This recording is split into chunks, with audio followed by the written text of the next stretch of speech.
Greetings to my beautiful audience, my beautiful YouTube audience, Facebook audience, whichever platform you're watching me from. How are you guys doing? Hopefully it's much better than the conditions where you are watching this video from are much better than right now. It's today is what, Sunday, May 4th. May the 4th be with you. Tomorrow, Cinco de Mayo. But the weather hasn't been the best. It's dreary. It's been sprinkling. It's cold, drizzling. That's why I have my sweatshirt hood on, keep me warm. I'm in the shed right now, and I will be doing, I haven't done this in a while, but just a commentary video from the shed. All right, so I'm going to deviate from the usual topic of electric vehicles, scooters, or home improvement and wade into something that is potentially a hot potato. So I was having a work discussion with a colleague, and he literally used the word kosher. The context was he wanted to review an installation plan to ensure all the requirements were consumed and captured. He said verbatim, "Give me some time to review and update the plan to make sure everything is koshered." Now that seems trivial and unremarkable, and most people would just move on. But for me, it triggered a memory, and it reminded me of this Facebook post. And I feel I can adequately answer this friend's question now. So let me read the post to you verbatim. So I'm gonna keep this person's identity anonymous. I'm not gonna review who uploaded this post, but I am going to read it off to you verbatim. All right. "Since the latest war between Israel, Palestine, / Lebanon had begun, and as the enormous Arab civilian casualties mount, over 44,000 to date, I struggle to understand the staunch support for Israel in this country and by our country. Any help in understanding this would be greatly appreciated. The only plausible explanations I can think of are: 1, Israel is a strategic ally in the Middle East, and regardless of their horrific human rights violations, we have to support them. 2, John, colonization has been occurring since the beginning of time. The Palestinians aren't the first people this has happened to. In fact, that's how you're able to live the great life you have in America. The innocent deaths don't matter. It's the cost of doing business." So of course, there is legitimacy to the rationale of both of those points given. However, my personal life experience can add 3 more explanations, and they can be summarized as such: religion, linguistics, and music. We as Americans are aligned with Israel religiously, musically, and linguistically. Let me start off with the religious reason.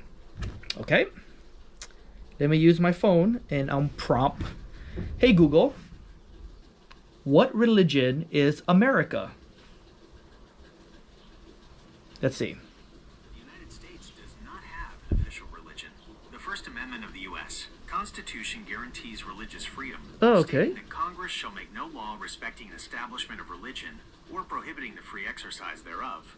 This ensures the separation of church. Okay, so I was not expecting Google to say the United States does not have a religion. However, if you take a look at the stats here, approximately 62 to 63% of adults in the United States identify as Christian. So pretty much you can say America, United States of America, is a Christian country.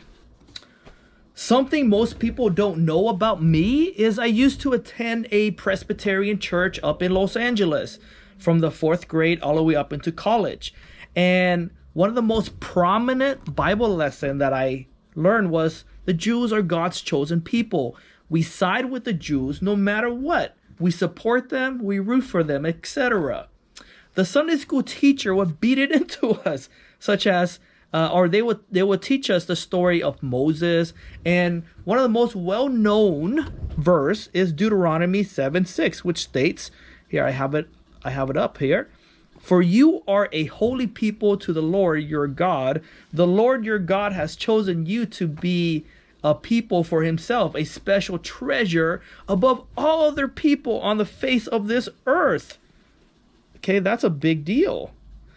So when you have a majority of citizens fed this information, their response to this Israel-Palestine war is not a surprise. All right, so the second reason most people in the USA are on the side of Israel is music. You might not know the lyrics to this Christmas song, but I bet you know the melody. It goes, Noel, Noel, no, no, no, no, no, no, no, no, no. I don't know the lyrics myself, okay, but that's the melody. And there's one part of the song that goes like this. Born is the King of Israel. When you have a population that grows up listening to that song over and over, again, we have been pre-programmed to favor one side of this war. I challenge you to identify a song that Americans grew up on or grow up on listening to that involves the other side, right? You can't. And the final reason is linguistics. I alluded to this reason at the beginning of the video when my coworker described what he wanted as koshered. That's a Jewish word. And there are many other examples of English adoption of their language. Examples are bagel, glitch, nosh. They're all Jewish origin words firmly embedded in our colloquial communication. So of course, we will favor one side of this unfortunate conflict. It's wild to think about it, but our language already predetermined who we will side with. Disclaimer, I don't pretend to know the answers. This is just what I have gathered from personal exposure. This is a rather complex situation, and hopefully the killing and destruction end soon. It's just my wish to provide a little clarity from my humble perspective. Incidentally, I was introduced to a documentary this morning called The Settlers. It looks interesting. Upon conclusion, I will try to find some time to commentate sometime in the future.